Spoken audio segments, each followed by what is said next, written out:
बहुत समय पहले की बात है। एक घना जंगल था जहाँ ढेर सारे जानवर खुशी खुशी रहते थे। इस जंगल के राजा एक न्यायप्रिय शेर थे जिसका नाम था सिंहराज। सिंहराज बहुत बुद्धिमान और दयालु थे और जंगल के सभी जानवर उनकी बहुत इज्जत करते थे।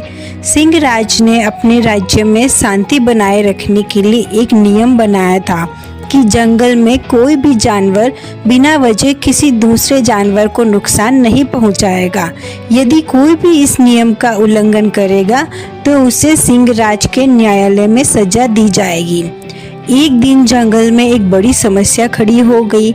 हाथी गजराज, जो जंगल का सबसे ताकतवर जानवर था, उसने एक छोटे से खरगोश चिंटू को उसके भोजन से वंचित कर दिया। गजराज ने सोचा कि उसका आकार बड़ा है तो वह जो चाहे कर सकता है। चिंटू ने गजराज से विनती की, गजराज भाई, यह मेरा भोजन है, कृपया इसे मत लीजिए। लेकिन गजराज ने उसकी एक न सुनी और उसका भोजन छीन लिया।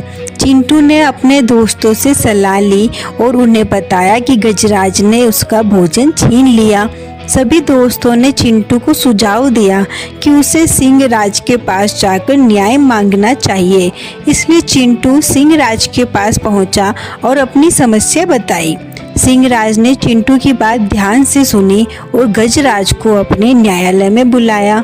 गजराज जब सिंहराज के दरबार में आ रहा था तो वह सोच रहा था कि उसे कोई सजा नहीं मिलेगी क्योंकि वह जंगल का सबसे ताकतवर जानवर है। सिंहराज ने गजराज से पूछा, क्या यह सच है कि तुमने चिंटू का भोजन छीन लिया?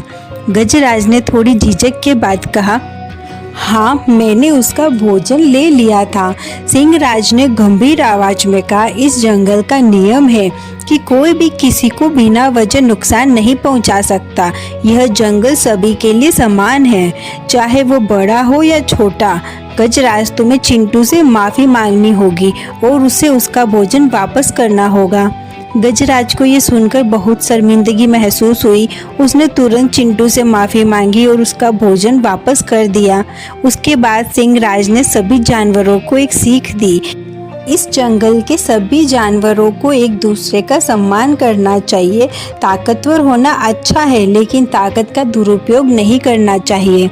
गजराज ने अपनी गलती मान ली और वादा किया कि वह भविष्य में कभी किसी छोटे जानवर को परेशान नहीं करेगा।